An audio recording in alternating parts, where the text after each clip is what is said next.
নমস্কার বন্ধু, মালতীর মিনি কিচেনে স্বাগত। আজ নিয়ে এসেছি দেশি মুরগির ঝোল। এখানে নিয়ে নিয়েছি 700 থেকে 800 গ্রাম হবে মাংস। মশলার জন্য নিয়েছি আদা, পেঁয়াজ, রসুন, 3টে কাঁচা লঙ্কা। মিক্সচারে আদা রসুনটা পেস্ট করে নিলাম। গ্যাসে একটা কড়াই বসিয়ে নিলাম। কড়াইটা গরম হয়েছে, কড়াইতে দিয়ে দিলাম পরিমাণ মতন সর্ষের তেল। তেলটা আমার এখানে গরম হয়ে গিয়েছে। কড়াই দিয়ে দেবো শুকনো লঙ্কা আর গোটা জিরে, দিয়ে দেবো 2টো তেজপাতা। ভালো করে ভেজে নেব। এটাকে গন্ধটা বেরিয়ে আসলে এর ভিতরে দিয়ে দেবো কুচানো পেঁয়াজ।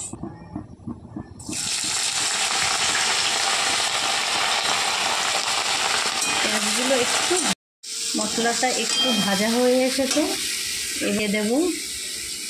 এবার দিয়ে দেবো এতে শুকনো ঝাল, জিরে, ধনে বাটা।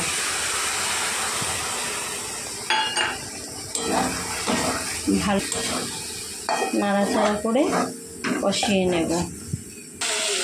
দিয়ে দেবো এতে অল্প করে একটু হলুদ, লবণ, অল্প করে নেড়ে নেব।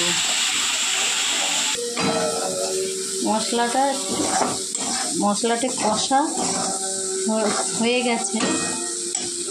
এখানে দিয়ে দেবো মশলা ধোয়া সেই জলটা, দিয়ে একটু কষিয়ে নেব। দেখুন এখানে আমার মশলাটা প্রায় কষা হয়ে গেছে। এবার দিয়ে দেবো মাংসগুলো। এখানে আমার মাংসগুলো কাটার পরে লবণ ও হলুদ মাখিয়ে রেখেছিলাম প্রায় 1 ঘন্টা। এগুলো দিয়ে দেব।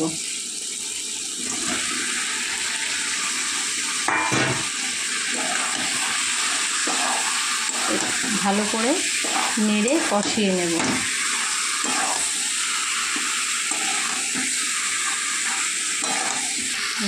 এখানে একটু দিয়ে দেব 1 চামচ মতন মরিচের গুঁড়ো। মরিচের গুঁড়োটা দিলে বেশ মাংসটা টেস্টফুল হয়। আমি আলুগুলো ভেজে নেয়নি, মাংসর মধ্যে দিয়ে একেবারে ভেজে কষিয়ে নেব।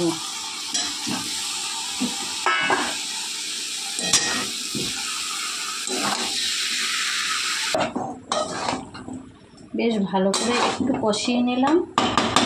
কিছুক্ষণের জন্য ঢাকা দিয়ে কষিয়ে নেব, তাহলে মাংসটা একটু নরম হয়ে আসবে। ঢাকনাটা খুলে একটু ভালো করে দেখে নেব।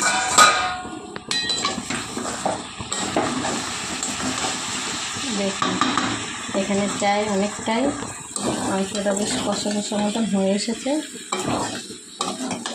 আর একটু কষিয়ে নেব। এখানে আমার মাংসটা কষা হয়ে গিয়েছে। এবার দিয়ে দেব জল।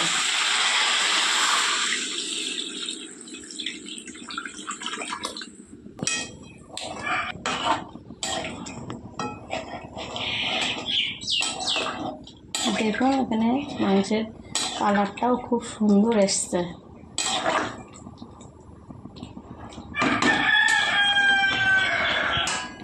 বেশ কিছুক্ষণের জন্য একটু ঢাকা দিয়ে দেব। ফিরে আসছি 10 মিনিট পর। ফিরে এলাম 10-15 মিনিট পর। দেখুন এখানে আমার মাংস রান্না রেডি। কত সুন্দর কালার এসেছে, আর মাংসটাও বেশ ভালো সেদ্ধ হয়ে গেছে। এবার নামিয়ে নেব। উপর থেকে একটু মিট মশলা ছড়িয়ে দিলাম। মাংসটা এবার নামিয়ে নেব। বাটিতে নামিয়ে নিলাম।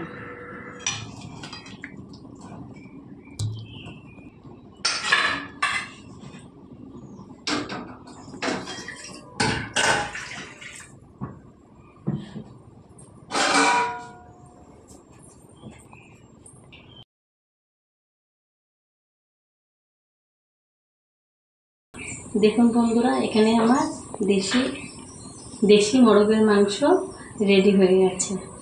আপনাদের যদি এই দেশি মোরগের মাংস রেসিপিটা ভালো লাগে তাহলে একটা লাইক, কমেন্ট, শেয়ার ও সাবস্ক্রাইব করতে ভুলবেন না। এবার পরিবেশন করার পালা।